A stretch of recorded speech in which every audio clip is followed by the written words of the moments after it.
અને આગળ વધીએ હવે આઈસીઆઈસીઆઈ સિક્યુરિટીઝના ધર્મેશ શાહ પણ આપણી સાથે જોડાઈ રહ્યા છે. તેમની સાથે પણ વધુ વાતચીત કરીશું. ધર્મેશ, સ્વાગત. સૌથી પહેલા તો ગુડ મોર્નિંગ. ઇન્ટરેસ્ટિંગ સેટઅપ આજના દિવસે, ઘણા દિવસો બાદ ફરી એકવાર જોઈ રહ્યા છીએ જે પાછલા અઠવાડિયાની વોલેટિલિટી પછી મજબૂતી તરફ આગળ વધી રહ્યા છીએ. તો આવી પરિસ્થિતિમાં અગેન લેવલ્સ પહેલા તો ડિસ્કસ કરી લઈએ તમારા પાસેથી કયા કયા લેવલ્સ છે ખાસ ધ્યાનમાં રાખી શકો છો Dharmesh? Good morning, Yash, and the morning started very good gap up opening. I think so. મને લાગે છે કે એનાથી બજાર એક પોઝિટિવ રહેશે. We remain to very optimistic for the market from the current levels. 52-week EMA and 200-day EMA ની આસપાસ નિફ્ટી એ છેલ્લા 2 દિવસમાં જે પેનિક થયું ત્યાંથી સપોર્ટ લીધો ને આપણે 200 થી 250 પોઈન્ટનું બાઉન્સ જોયું. આગળ એનાથી લાગે છે અમને કે પોસિબિલિટી છે કે we expect, I would say, કે મને લાગે છે કે બજાર એનાથી ઉપરની તરફ નીકળશે. 18,000 જે મેજર રેઝિસ્ટન્સ છે નિફ્ટીનો એ ક્યાંક ને ક્યાંક પાર કરવો જોઈએ અને આપણે 18,200 થી 18,300 નો ટાર્ગેટ જોઈ શકીએ છીએ આવનારા દિવસોમાં. રહી વાત આજે ઇન્ટ્રાડે સપોર્ટની વાત રહી તો 17,680 થી 650 નિફ્ટી ફ્યુચર્સનો સ્ટ્રોંગ સપોર્ટ છે જે અમને લાગે છે કે હોલ્ડ કરશે. કોઈ બી ટીપ આવે એનાથી તો લેવું જોઈએ. Or target of around 17,850 to 17,940. તો ક્યાંક ને ક્યાંક by the dip should be the strategy for the day.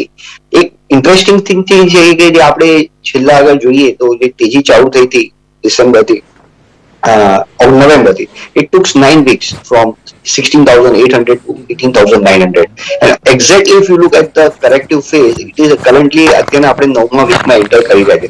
તો time wise 9 weeks of rallies and 9 weeks of corrective phase seems to be getting over. તો અમને લાગે છે એનાથી જે અપમૂવ આવશે will not be for the 1 or 2 week days, but મને લાગે છે એક સસ્ટેનેબલ અપમૂવ આવશે.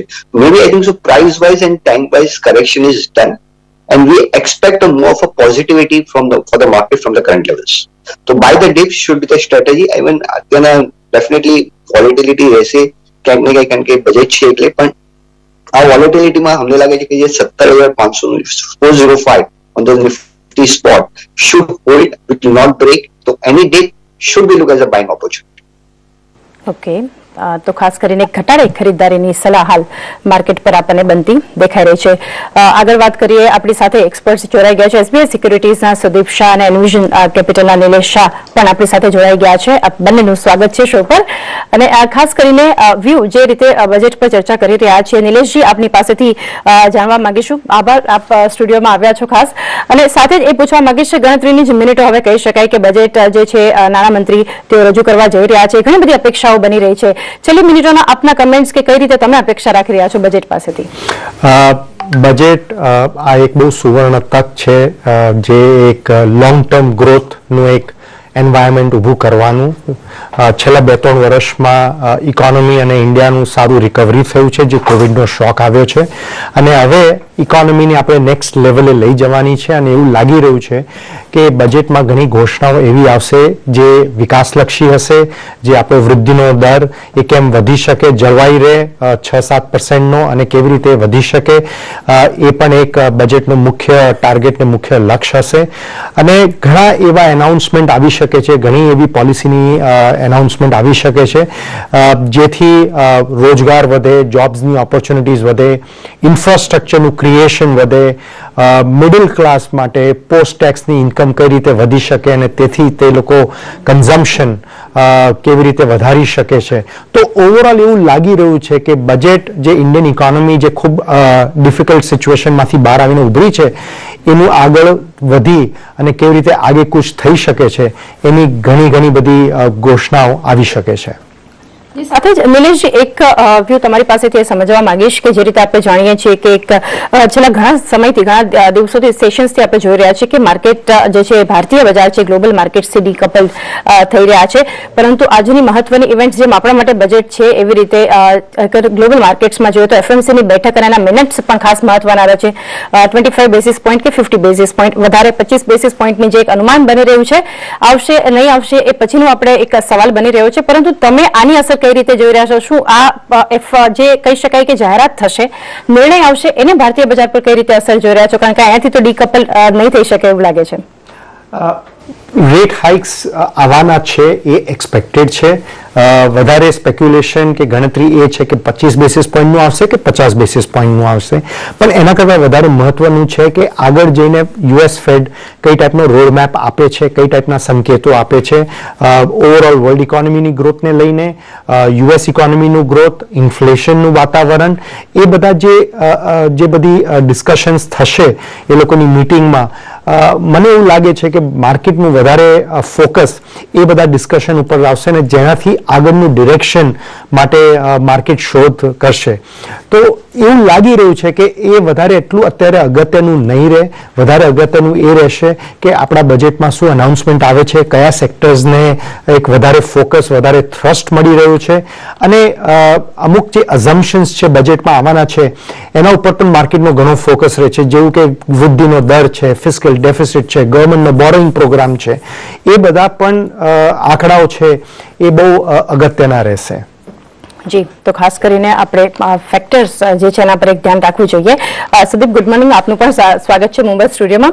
માર્કેટ પર એક હવે વ્યૂ લઈએ તમારી પાસે. તો જે રીતના આજે આપણે ઓપનિંગ જોયું છે, જે એસજીએક્સ નિફ્ટી તરફથી પણ સંકેત બની રહ્યા હતા, તો ગેપ અપ ઓપનિંગ સારું એવું અત્યારે જોયું છે. અને એફએલ ઉપર તમારો એક વાયદા બજારના સંકેતો પર નજર કરીએ તો જે કાઉન્ટર ધ્યાનમાં આવી રહ્યું છે, હું તમારો વ્યૂ લેવા માંગીશ અપોલો ટાયર્સના કાઉન્ટર પર. અગર ત્યાં જોવા જઈએ તો 10% ઉપરના ઓપન ઇન્ટરેસ્ટ એડિશન જોયા છે અને લગભગ 1.5% મજબૂતી સાથેના અપોલો ટાયર્સમાં આપણે અત્યારે કામકાજ જોઈ રહ્યા છીએ. ઓલમોસ્ટ ડેઝ હાઈ 329 ની આસપાસ કારોબાર થઈ રહ્યો છે. શું વ્યૂ આપો છો? ગુડ મોર્નિંગ ચાંદની. એબ્સોલ્યુટલી અપોલો ટાયરનો અગર આપણે ચાર્ટ જોઈએ તો જે છેલ્લા 6 મહિનાની એક ટ્રેજેક્ટરી છે એ અપટ્રેન્ડમાં જ રહી છે, 180-90 થી લઈને 330-40 સુધી. અને જ્યારે આપણે બીજા ટાયર સ્ટોક જોયા હતા, જેકે ટાયર છે, સીએટ છે, એમાં સારું કરેક્શન આવ્યું હતું, પણ આ સ્ટોકમાં કરેક્શન આપણે જોયું નથી. તો એક રીતે આઉટ પરફોર્મન્સ આપણને આ સ્ટોક તરફથી જોવા મળ્યો છે. અને જે છેલ્લા 10-15 દિવસમાં આપણે જે માર્કેટમાં ફોલ જોયો છે, મિડકેપમાં ધોવાણ જોયું છે, એમાં પણ આ સ્ટોક એકદમ ઉભો રહ્યો છે અને એ એક જાતનું આઉટ પરફોર્મન્સ દેખાડ્યું છે. તો મને લાગે છે કે જે ટેકનિકલ સેટઅપ છે કે જે એના મેજર મૂવિંગ એવરેજીસની ઉપર સસ્ટેન કરી રહ્યું છે અને છેલ્લા 3-4 દિવસથી આપણને સારું અક્યુમ્યુલેશન દેખાઈ રહ્યું છે, હાયર ટોપ હાયર બોટમ ફોર્મેશન દેખાઈ રહી છે. તો આ સ્ટોક આવનારા દિવસોમાં આપણને સારું એવું મોમેન્ટમ જળવાઈ રહેશે અમને લાગે છે. અને 322ના સ્ટોપ લોસથી 340-345 નો ટાર્ગેટ આવી શકે છે 1 થી 2 સત્રોમાં, મને એવું લાગી રહ્યું છે. ઓકે, તો એક આ વ્યૂ છે. પરંતુ સુદીપ, માર્કેટ પર એક પહેલા વ્યૂ તમારો લઈએ, કારણ કે નિફ્ટી બેંકનું જે પરફોર્મન્સ જોઈ રહ્યા છીએ આપણે, જે રીતના અત્યારે આપણે જોયું નિફ્ટી લગભગ 0.5% વધારેની તેજી સાથે નિફ્ટી બેંક જે છે 41,000 ઉપરના લેવલ્સે જાળવી રાખવામાં અત્યારે તો સફળ છે. 1% વધારેની મજબૂતી જોવાનું એ છે કે કેટલી સસ્ટેન થશે. પરંતુ શું આપ અત્યારે માની રહ્યા છો નિફ્ટી બેંક પર વ્યૂ? મને ઓવરઓલ ટ્રેન્ડ મને પોઝિટિવ લાગે છે, પણ થોડી વોલેટિલિટી હોઈ શકે છે, કેમ કે જે છેલ્લા થોડા દિવસોમાં આપણે જોયું છે જે અદાની રિલેટેડ ન્યૂઝ આવ્યા હતા એના પછી જે માર્કેટમાં વોલેટિલિટી થઈ હતી અને બજેટની પહેલા એક રેન્જ બાઉન્ડ ટ્રેડિંગ થઈ રહ્યું હતું છેલ્લા 20-25 સેશન્સથી. તો અગર ઓવરઓલ આપણે જોઈએ તો 17,500 17,550 એક બહુ મહત્વનો સપોર્ટ છે, કેમ કે 16,700 થી જે રેલી સ્ટાર્ટ થઈ હતી 18,800 સુધી એનું 61.8% રિટ્રેસમેન્ટ છે, જે એક બહુ મહત્વનો સપોર્ટ છે. એક લોંગ ટર્મ અગર આપણે કહીએ કે એક બુલ રનમાં હોઈએ અને એક અપટ્રેન્ડમાં આ એક બહુ મહત્વનું સપોર્ટ છે. તો મને લાગી રહ્યું છે કે આ 17,570 550 હોલ્ડ કરે છે ત્યાં સુધી આપણને એકવાર 18,000 તરફનો મૂવ આવી શકે છે, પણ 17,980 થી 18,000 એક બહુ મહત્વનું એક રેઝિસ્ટન્સ પણ સાબિત થઈ ગયું હતું છેલ્લા 10 દિવસમાં. તો રેન્જ રહેશે 17,500 થી 18,000 ની વચ્ચેની, પણ ડિપ્સ ઉપર આપણે બાય કરવું જોઈએ એવી મારી મત છે. ઓકે, ઘટાડે ખરીદારીની સલાહ બનતી દેખાઈ રહી છે. અસીમજી, આપની પાસેથી જે એક સેક્ટર પર હું વ્યૂ લેવા માંગીશ એ બની રહ્યું છે ઘણું મહત્વનું સેક્ટર મેટલ સેક્ટર છે, કારણ કે જાણીએ છીએ કે ચાઇના તરફથી કઈ ન્યૂઝ છે તો આપણે સીધી અસર આ સેક્ટર પર જોતા હોઈએ છીએ. ચાઇના રીઓપનિંગને લઈને જે કે પણ અપડેટ આવી રહ્યો છે. આજના દિવસ માટે અગર જુઓ તો મેટલ્સમાં એકવાર ફરી એક રેલી આપણને દેખાઈ રહી છે. બધા જ સ્ટોક્સ અગર દિગ્ગજ કંપનીઓ તમે જુઓ, JSPL, Hindalco, Tata steel, JSW steel, બધી જગ્યાએ જોઈ રહ્યા છે કે ખાસી એવી તેજી સાથેનો કારોબાર આપણને દેખાઈ રહ્યો છે અને માર્કેટમાં કોન્ટ્રીબ્યુશન જે આ સેક્ટરનું હાલ આપણને મળી રહ્યું છે, શું વ્યૂ બની રહ્યો છે મેટલ્સ પર? ચાંદની, જ્યારે બી મેટલ સેક્ટરની વાત આવે તો બે પોઈન્ટ આવતા હોય છે. એક તો એક સિક્લિકલ છે અને સેકન્ડલી ડિમાન્ડ સિનેરિયો. જે આપણે વાત કરીએ કે ચાઇના ઓપન અપ થઈ રહ્યું છે, ચાઇના અને ઇન્ડિયા જે એક એક્સપેક્ટેશન છે કે 2023-24માં એક વર્લ્ડ ઇકોનોમીમાં આ બે જે ઇકોનોમી છે દેટ વિલ કોન્ટ્રીબ્યુટ મેક્સિમમ. હવે ચાઇનાની તો આપણે જનરલી એવું કહેતા આવ્યા છીએ કે એની ડેટાની ટ્રાન્સપરન્સી કેટલી છે ઓલવેઝ ક્વેશ્ચન માર્ક હોય છે, પરંતુ તેમ છતાં પણ જે ઇન્ડિકેશન મળી રહ્યા છે અત્યારે ત્યાં ઓપન અપ થઈ રહ્યું છે અને ઇન્ડસ્ટ્રી ફરીથી પાછી કાર્યરત થઈ રહી છે. બીજી બાજુ આપણે ભારત દેશની વાત કરીએ તો ગવર્મેન્ટનું એક ફોકસ રહેલું છે કે ઇન્ફ્રા સ્પેન્ડિંગ કરવું, અને ઇન્ફ્રા સ્પેન્ડિંગ બહુ જ અગ્રેસિવલી થઈ રહ્યું છે. અને એ જે ફેક્ટર છે એમાં મેટલની ડિમાન્ડ પણ ઘણી સારી દેખાઈ રહી છે. એટલે બે ફેક્ટર છે, એક તો વર્લ્ડ વાઇડ જે એમ કહી શકાય ચાઇના અને ઇન્ડિયાની ડિમાન્ડ, અને સિક્લિકલની વાત કરીએ તો સારું કરેક્શન આપણને પાસ્ટ 6 to 7 મંથમાં જોવા મળ્યું. એ પછી તમે જો કોમોડિટીના પ્રાઇસ જોશો તો ferrous as well as non ferrous આ બધામાં એક સારી તેજી અત્યારે જોવા મળી રહી છે. ડિમાન્ડ સિનેરિયો ધીમે ધીમે બેટર દેખાઈ રહ્યો છે, અને જેમ આપણે અપેક્ષા રાખી રહ્યા છે અત્યારે કે ગવર્મેન્ટનું ફોકસ કેપેક્સ ઉપર વધારે રહેશે, ઇન્ફ્રા સ્પેન્ડિંગ ઉપર વધારે રહેશે, તો સ્વાભાવિક રીતે આ જે સેક્ટર છે એ બહુ જ મોટું બેનિફિશિયલ બની રહેશે. અને આઈ થિંક હું એવું માનું છું કે આપણે અપવર્ડ ટ્રેન્ડમાં છીએ as far as price is concern.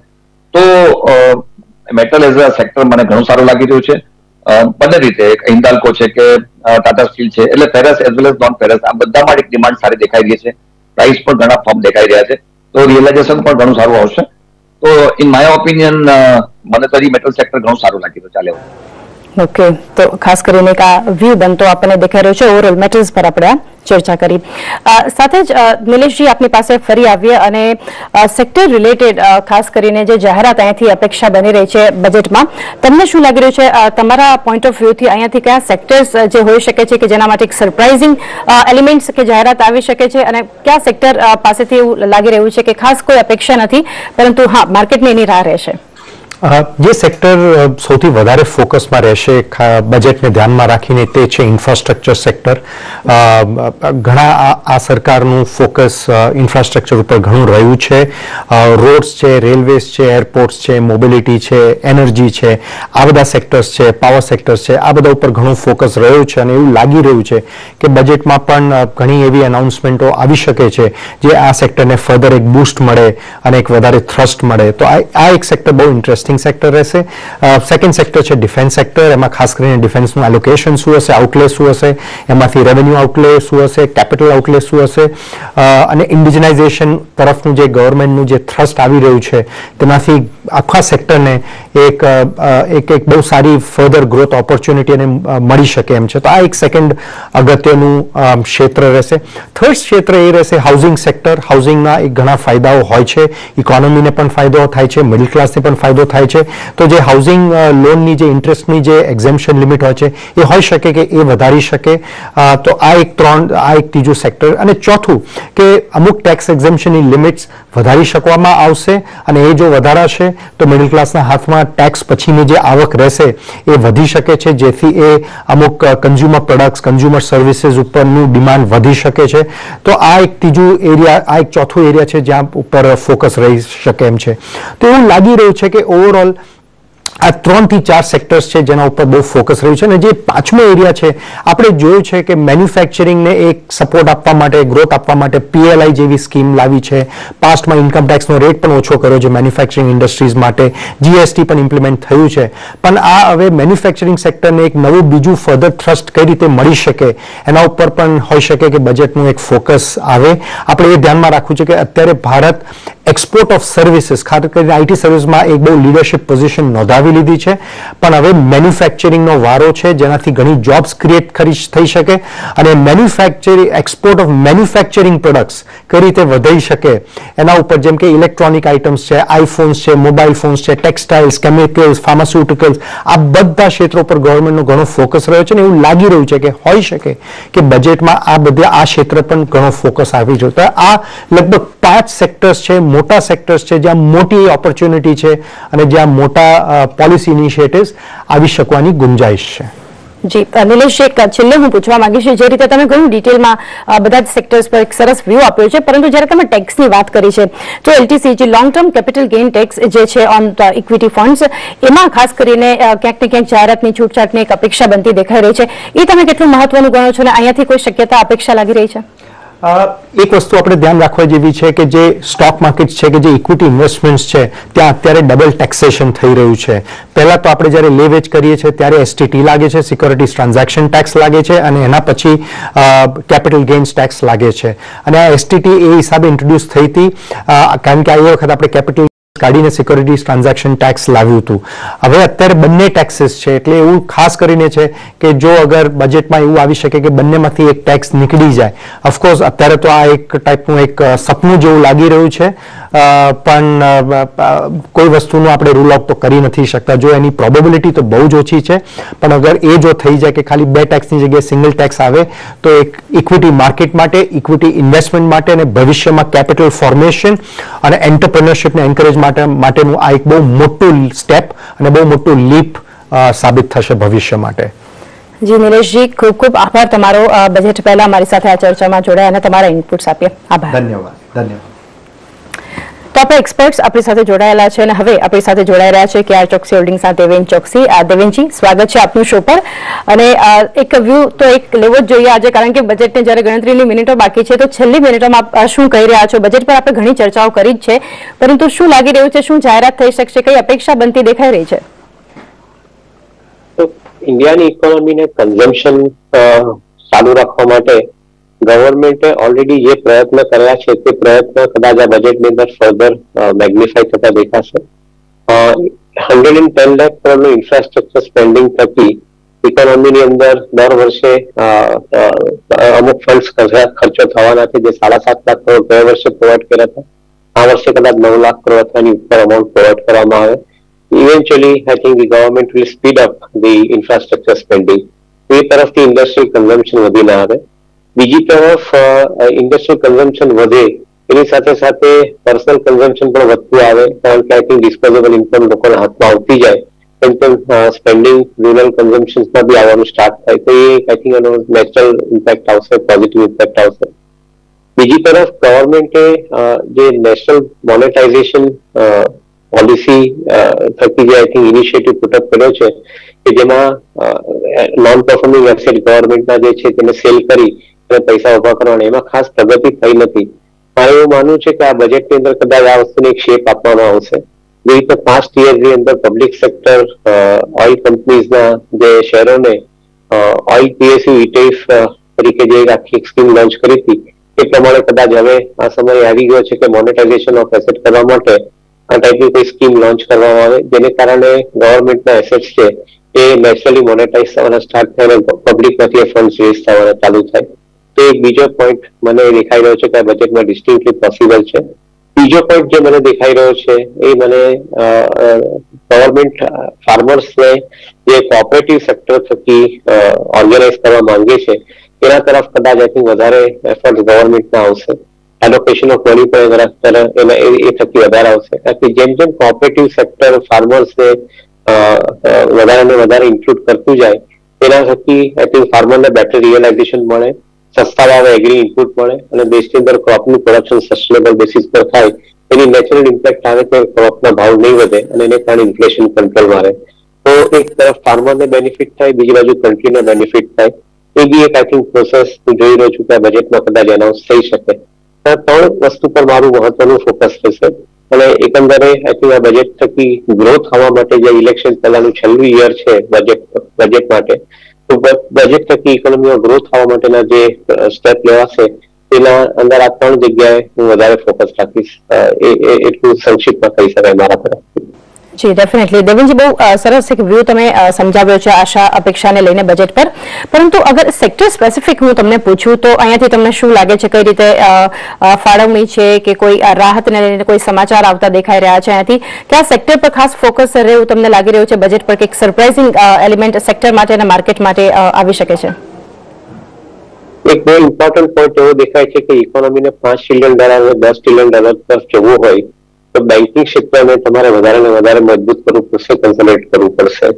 અને એ કન્સોલિડેશનના પ્રોસેસની અંદર પબ્લિક સેક્ટર બેંકો જે એકમાં છૂટી છવાઈ અને નાની અને મધ્યમ વર્ગની રહી છે એને કન્સોલિડેટ કરીને સાઇઝ ઓફ સ્ટેટ બેંક જેવી બનાવવા માટેનો પ્રયત્ન કરવો પડશે. તો કદાચ આજે જે સ્ટેટ બેંક છે એના જેટલી બીજી 3 કે 4 બેંક ઊભી થાય તો જ આ ઇકોનોમીને $5 ટ્રિલિયન તરફ તમે લઈ જઈ શકો. અને એ કરવા માટે ગવર્મેન્ટ પાસે અત્યારે સૌથી સારામાં સારો પોસિબિલિટી છે, કારણ કે ઇલેક્શન યરની અંદર મોટાભાગની political party I think election point of વ્યૂથી બિઝી રહેશે અને પબ્લિક સેક્ટર બેંકોને જો તમે કન્સોલિડેટ કરવાનો પ્રોગ્રામ ચાલુ કરો, કારણ કે ઓલરેડી પાછલા વર્ષોમાં બેંકોને કેપિટલાઇઝ કરવામાં આવી છે અને નોન પરફોર્મિંગ એસેટ્સ બુક્સમાંથી નીકળી ચૂક્યા છે, realization of sale of assets, I think, has already started taking place. Liability side of the public sector bank has remained stronger. And unfortunately, ગયા વર્ષથી lending book from SME and MSME has started improving for public sector bank. So all in all put together, મારા હિસાબે આ એક સરસમાં સરસ opportunity government પાસે છે કે પબ્લિક સેક્ટર બેંકોને કન્સોલિડેશન કરવા માટેનો રોડમેપ બજેટમાં દાખલ કરવામાં આવે અને આ વર્ષ અને આવતા વર્ષની અંદર આઈ થિંક એ રોડમેપ થકી એક્ઝિક્યુટ કરવામાં આવે. જો એ પ્રોસેસ આઈ થિંક ઇમ્પ્લિમેન્ટ થાય તો મારું એવું માનવું છે કે I think this would be one of the biggest I think reform coming in as far as the sectorial reforms are concern from the point of view of Indian stock markets. Okay, તો એક આ view બનતો આપણને દેખાઈ રહ્યો છે. ફરી market પર પણ નજર કરી લઈએ. નિફ્ટી નજર કરો, અત્યારે તેજી વધતી દેખાઈ રહી છે આપણને 0.5% મજબૂતી સાથે 17,800 તરફ પહોંચવાના અહીંથી પ્રયત્નો નિફ્ટીના. નિફ્ટી બેંક પણ અત્યારે યથાવત છે, તેજી સાથે 41,150 ની ઉપર જે કારોબાર થઈ રહ્યો છે, 0.25% મજબૂતી સાથેનો કારોબાર દેખાઈ રહ્યો છે. રાજન, આપની પાસે આવીએ, વ્યૂ લઈએ ઓટો એઝ અ સેક્ટર એક વ્યૂ લઈએ, કારણ કે આજે જે તેજીના સ્ટોક્સ છે ઓટો સેક્ટરમાં આગળ જો નિફ્ટી ઓટો પર નજર કરો તો જે રીતના એક તેજી સાથેના કામકાજ સ્ટોક્સમાં દેખાઈ રહ્યા છે અને ઇન્ડેક્સ પર પણ આપણે 0.5% મજબૂતી સાથેનો કારોબાર જોઈ રહ્યા છીએ. કઈ રીતે આ સેક્ટર પર ટેકનિકલ વ્યૂ આપો છો રાજન? ચાંદની, જે પ્રમાણે એક કહેવાય કે નિફ્ટી ઓટો જે છે અત્યારે 13,380 ની આસપાસ ટ્રેડ થઈ રહ્યું છે અને જ્યારે નિફ્ટી ઓટો તેજીની અંદર હોય છે ત્યારે ઇન્ડિયાનું એક કહેવાય કે ગ્રોથનું એક બેરોમીટર તરીકે પણ લઈને તમે ચાલી શકો છો. એટલે ડાયરેક્ટ ડોમેસ્ટિક જે કહેવાય કે કન્ઝમ્પશન દેખાતું હોય છે. મારી દ્રષ્ટિએ અહીંયા એક લાંબા ગાળાનું કન્સોલિડેશન કમ્પ્લીટ થઈ ચૂક્યું છે અને નિફ્ટી ઓટો જે છે એક બાયમાં આવી ચૂક્યું છે. તો મારી દ્રષ્ટિએ 13,380 ની આસપાસ કરંટ રેટથી જ એક નિફ્ટી ઓટોની અંદર આપણે લોંગ જવું જોઈએ. 12,000 ને એક કહેવાય કે 800 ની આસપાસનો સ્ટોપ લોસ મેન્ટેન કરવો જોઈએ. પહેલો ટાર્ગેટ અહીંયા 14,500 અને બીજો ટાર્ગેટ આવતો જોવા મળી શકે છે અરાઉન્ડ 16,000 સુધીનો. એટલે એક કહેવાય કે 2017 પછીનું જે કન્સોલિડેશન હતું તેનું એન્ડ થઈ ચૂક્યું છે અને નિફ્ટી ઓટો જે છે તે બાયમાં આવી ચૂક્યું છે. અહીંયા ખાસ કરીને જે કાઉન્ટર સારા લાગી રહ્યા છે તેની અંદર એક આઈસર મોટરનું કાઉન્ટર તમે એક ધ્યાનમાં રાખી શકો છો. 3300 રૂપિયાની આસપાસ અત્યારે આ કાઉન્ટર ટ્રેડ થઈ રહ્યું છે. અહીંયા લાર્જર ડિગ્રી ટ્રેન્ડ પ્રમાણે બ્રેકઆઉટ આવી અને એક અગેન સપોર્ટની પાસે આવેલું છે. તો 3300 રૂપિયાની આસપાસ અહીંયા આઈસર મોટરની અંદર આપણે એક લોંગ જવું જોઈએ. સ્ટોપ લોસ તરીકે અહીંયા એક 2800 ની આસપાસનો સ્ટોપ લોસ મેન્ટેન કરવો જોઈએ. પહેલો ટાર્ગેટ અહીંયા 4,000, બીજો ટાર્ગેટ 4500 આરામથી આવતા હોય તેવું દેખાઈ રહ્યું છે. તદુપરાંત રિસન્ટલી જ આ કંપનીએ એક વોલ્વો સાથે એક જેવી પણ કરી છે ઇલેક્ટ્રિક વ્હીકલ્સ બસની અંદર આવવા માટેની. એટલે અહીંયા ઘણા બધા પોઝિટિવ ડેવલપમેન્ટ છે. એટલે અહીંયા એક આઈસર મોટર જોડે જવું એક સારી રણનીતિ દેખાઈ રહી છે. ઓકે, તો એક આ વ્યૂ બનતો દેખાઈ રહ્યો છે overall auto as a space. આપણે વ્યૂ લીધો ને ત્યાંથી રાજનની પસંદગી પણ જાણી. હાલ સમય થયો છે ખાસ રજૂઆતમાં એક બ્રેક લઈએ. બ્રેક બાદ ચર્ચાને આગળ વધારીશું.